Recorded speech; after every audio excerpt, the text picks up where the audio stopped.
और 6 महीने तक नूह और उसका परिवार जहाज पर था। याद रखो, 6 महीने तक पानी था, 6 महीने तक पानी सूखने के लिए समय लगा, यानी पूरे 1 साल वो कहां थे? जहाज में। कई बार वो किनके साथ थे मालूम है? जंगली जानवरों के बीच था। उन जंगली जानवरों के साथ रहते हुए शायद कितने दिन हो गए उन्होंने स्नान नहीं किया होगा, उनके शरीर से बदबू आती होगी। जानवर, मवेशी, कीड़े मकोड़ों के बीच अगर आप रहकर आएंगे तो आपको अपने ऊपर घिन आएगी। 10वें महीने के पहले दिन को पहाड़ का सिर्फ एक सिरा दिखाई देने लगा। वो पहले 150 दिन यानी 5 से 6 महीने जहाज में थे, और वचन 5 कहता है जब 10 महीने गुजर गए उसके बाद उन्हें पहाड़ की चोटियां दिखाई देने लगी। भजन लिखने वाला कहता है मैं अपनी आंखें किसकी ओर उठाऊंगा? मैं अपनी आंखें पर्वतों की ओर उठाऊंगा। क्यों उठाऊंगा? मुझे सहायता कहां से मिलेगी? मुझे सहायता यहोवा की ओर से मिलती है जो आकाश और पृथ्वी का रचयिता है। उत्पत्ति उसका 8:12। अब देखिए, नूह जानना चाहता था कि उन्हें कब तक ऐसे हालात या परिस्थिति में जीना पड़ेगा। वो जहाज में थे और जब तक वो जहाज में थे वो सुरक्षित थे। जो लोग कलीसिया आने के ना आने के ढेर सारे बहाने बना रहे हैं, उन्हें नहीं मालूम है कि जो लोग चर्च के बाहर हैं वो कितने बड़े खतरे में। अंतिम दिन में नूह ने जैसे जहाज में अपने परिवार को सुरक्षित रखा, जो लोग जहाज के अंदर थे, जो लोग कलीसिया के अंदर होंगे, वो लोग बचाए जाएंगे।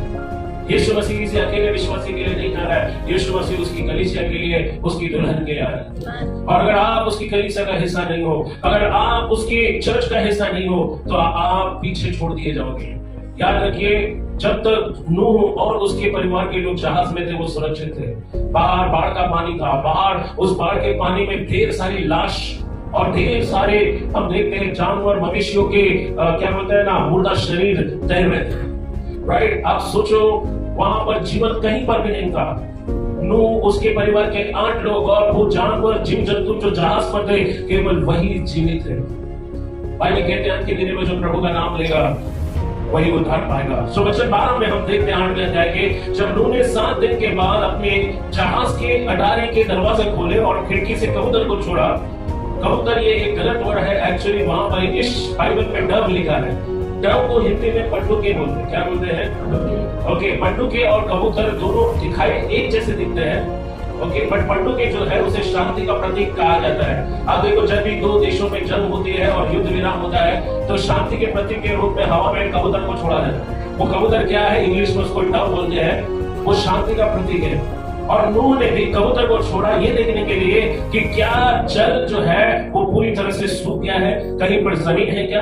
अब देखते हैं कि वो पंडुके, ओके, जब उसने छोड़ा तो क्या, अगर आप वचन 6 को पढ़े, 6 से 12 में, तो बाइबल कहती है नूह ने पहले एक कौवे को उड़ाया। पंडुके बाद में उड़ाया, लेकिन पहले किसको उड़ाया? और वो कौवा जब गया तो वो कौवा वापस नहीं आया। नूह ने पहले कौवे को उड़ाया था जो इधर उधर घूम रहा था। हमें कोई नई जानकारी में दी गई है कि कौवा वापस क्यों नहीं आया। कुछ विश्वासी कौवों की तरह होते हैं, वो कभी एक जगह पर स्थिर नहीं होते, वो बस इधर उधर घूमते रहते हैं। हालेलुया।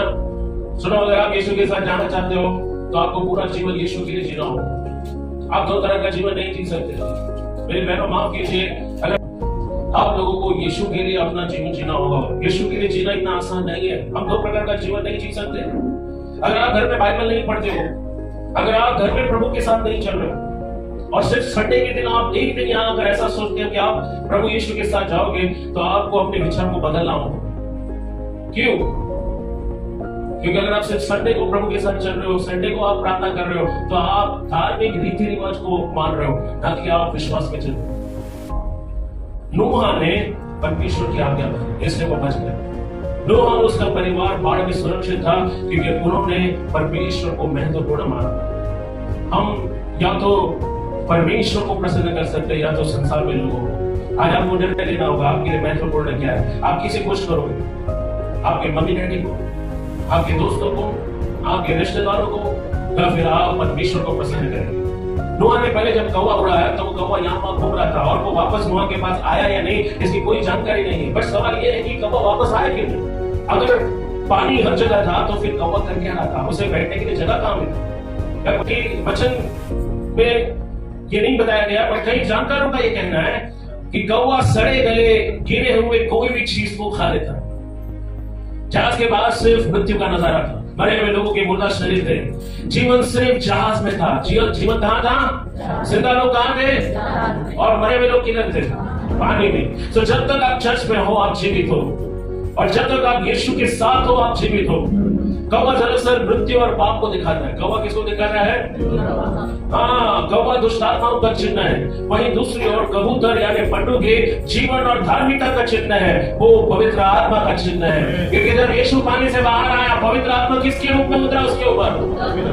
पंडुगे यानी कबूतर के रूप में। जब यीशु का बपतिस्मा हुआ, जब वो जल से बाहर आया, बाइबल कहती है पवित्र आत्मा कबूतर की नाई उस पर उतरा।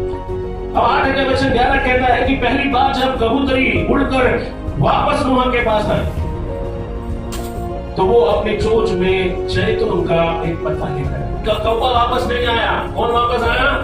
और जब कबूतरी वापस आई तो उसकी चोंच में क्या था? जैतून का पत्ता था। हालेलुया। जैतून जीवन और शांति का प्रतीक है। इस नए वर्ष में प्रभु आप सबको जीवन और शांति से भरेगा, ये मेरी प्रार्थना है। कबूतर भी जहाज को छोड़ गया था। दोनों ही एक ही स्थान से निकले थे। एक का रंग काला था, दूसरा सफेद था।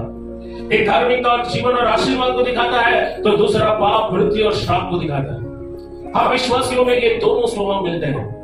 रोमियो 8:6 कहता है शरीर पर मन लगाना मृत्यु है, परंतु आत्मा पर मन लगाना जीवन और शांति है। जो लोग शरीर की बातों पर मन लगाते हैं उनके लिए शरीर की चीजें ज्यादा महत्वपूर्ण है। आज का विषय है आपके लिए महत्वपूर्ण क्या है? क्यों यीशु आपको अपने साथ लेकर जाएगा अगर आप उसे पहला स्थान नहीं देते, अगर आप उसको महत्वपूर्ण नहीं मानते हो, अगर सुबह उठने के साथ आप प्रार्थना नहीं करते हो, वचनों में उसे ढूंढते नहीं हो, अपना जीवन उसके अधीन नहीं करते हो, तो क्या आप उठा दिए जाएंगे? एक सबसे बड़ा सवाल है। लेकिन यहां नूह से आप कुछ सीखते हैं। जरा सोचो, नूह और उसका परिवार एक साल तक जहाज में था। जहाज में से उतर कर वो क्या करने वाले थे? शायद जहाज से उतरने के बाद पहले उनको नहाना धोना चाहिए था, राइट? पहली बार जमीन पर पैर रखा है तो जरा घूम घाम कर देखना चाहिए था आसपास का इलाका कितना अच्छा है। लोग मर गए, वही अकेले लोग थे पूरी दुनिया में। कहीं पर जनसंख्या नहीं थी, आबादी नहीं थी, वही 8 लोग थे पूरी दुनिया में। आदम से लेकर नूह तक जितने लोग पृथ्वी पर थे उस जमाने में वो सब मारे गए, सिवा 8 लोग थे। इतने दिन जहाज में बिताने के बाद जब वो जहाज से नीचे आए, देखो बाइबल क्या कहते हैं 8:18 से 21 में। जब नूह और उसका परिवार जहाज से बाहर आया, तब नूह ने सबसे पहले परमेश्वर के लिए वेदी बनाई। पूरा परिवार परमेश्वर की आराधना करने लगा। कितने लोग घर में, कितने विश्वासी परिवार है जो लोग घर में एक साथ बैठकर प्रार्थना करते हैं? कितने मम्मी डैडी हैं जो अपने बच्चों को उत्साहित करते हैं कि आओ हम लोग हाथ पकड़कर प्रार्थना करेंगे, प्रभु ने हमें एक नए साल में लेकर आया है। कई लोग इस वर्ष को देखने के लिए जिंदा नहीं, लेकिन हम जिंदा बच गए। हमारी आंखें देख रही है, हमारा कान सुन रहा है, हमारे दिल की धड़कनें चल रही है, हमारी सांसें चल रही है, हमारा हाथ पांव काम कर रहा है। हमें हर दिन प्रभु को धन्यवाद देना चाहिए। प्रिय सिर्फ एक ही चीज है जो आप प्रभु को दे सकते हो, है धन्यवाद, आराधना, स्तुति। आज परमेश्वर ना तो आपसे जीव जंतु और जानवरों का बलिदान चाहता है, लेकिन वो आपसे होठों का बलिदान चाहता है। चाहे आपके पास कुछ हो या ना हो, प्रभु का फिर भी धन्यवाद करें। लेकिन जितना ज्यादा आप प्रभु को धन्यवाद देंगे उतना ज्यादा आप अपने आशीष के करीब आते हो। आप देखो परमेश्वर नूह और उसके परिवार से इतना प्रसन्न हुआ कि एक मनुष्य के कारण परमेश्वर ने शपथ खाई कि मैं फिर कभी पानी में डूबकर इंसानों का नाश नहीं करूंगा। सिर्फ एक व्यक्ति की भक्ति में इतनी सामर्थ्य। अब देखो नूह और उसके परिवार ने जो होम बलि परमेश्वर को चढ़ाया, वचन 21 कहता है यहोवा ने सुखदायक सुगंध पाकर आपकी आराधना स्तुति परमेश्वर के सामने सुखदायक सुगंध बनकर पहुंचनी चाहिए। आपकी धन्यवाद। और जब परमेश्वर उसे उस महक को सूंघने से प्रसन्न होता है, तब वो आशीष को भेजता है। बाइबल कहती है तब परमेश्वर ने कहा मनुष्य के कारण मैं फिर कभी भूमि को श्राप नहीं दूंगा। और यदि मनुष्य के मन में बचपन से जो कुछ उत्पन्न होता है वो बुराई होता है, तो भी जैसा मैंने अब सब जीवों को मारा है वैसे उनको फिर न मारूंगा। कहते इस बाइबल में ये नहीं कहती कि कुछ चीजें, मगर बाइबल कहती है सारी चीजें तुम्हें दे दी जाएगी। ये वो चीजें जिसे आप अपनी मेहनत से कमा नहीं सकते। ये वो चीजें हैं जो केवल परमेश्वर आपको दे सकता है। जब आप परमेश्वर को पहला स्थान देते हैं तो बाइबल कहती है जो चीजें जिसकी जरूरत आपको है उसके साथ सारी चीजें वो आपको मिल जाएगी। बाइबल ये नहीं कहती कुछ चीजें मगर सारी चीजें। इस नए वर्ष में आपको जो चाहिए वो सब परमेश्वर आपको देंगे। इन सारी चीजों को आप पहला स्थान ना देकर अगर आप परमेश्वर को देते हो तो अवश्य ये सारी चीजें आपको मिल जाएंगी। आज प्रभु की सुखदायक सुगंधों की महक पाकर परमेश्वर इतना खुश हुआ कि उसने ऐलान कर दिया कि मैं फिर कभी भूमि को श्राप नहीं दूंगा। बोना काटना जारी रहेगा, धूप छांव गर्मी सर्दी रात और दिन हमेशा जीवन में होगा।